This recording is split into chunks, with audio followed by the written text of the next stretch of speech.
Xabaringiz bor, bolalarni qo'llab-quvvatlash jamoat fondi va Turkiyaning nufuzli klinikalari bilan birgalikda ko'plab bemor bolalarning hayotiga nur ulashib kelmoqdamiz.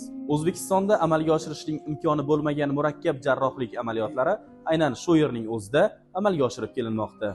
Bugun biz ana shunday hayot uchun kurash bo'lgan jarayonlarni sizlar bilan birgalikda kuzatamiz.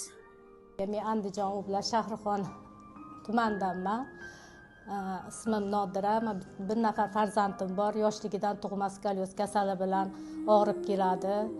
Bormagan, ko'rsatmagan joylarimiz qolmadi. Toshkentda 2 marta operatsiya bo'ldi. Oshiqcha umurtqasi bor edi. Bolalar fondidan mablag'imiz yetmaganligi sabab shu bolalar fondidan bizga nihoyatda katta yordam berdi. Alloh rozi bo'lsin hammalaridan.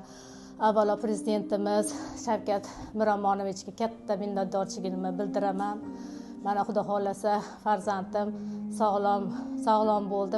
Oldinlari shuncha egilibroq yurar edi, bir tomonlama xullas jicha o'rtalari qatorda jicha uyatibroq yurar edi. Xullas endi hozir o'zi ham nihoyatda xursand, operatsiya bo'lgandan beri nihoyatda taassurotlar nihoyatda zo'r, o'zi ham umuman orzulari nihoyatda katta, orzuyimiz, timmiy orzularimiz haqida gaplashyapmiz. Timmiy ikkovimiz ham nihoyatda xursandmiz.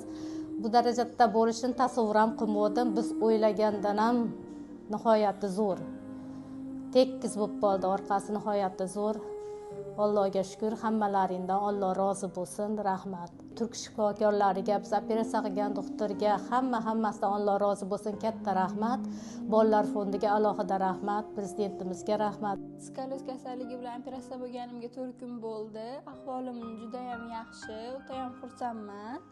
Bunga sababchi bo'lgan bolalar fondiga, prezidentimizga, shifokorlarga kattakon rahmat aytaman.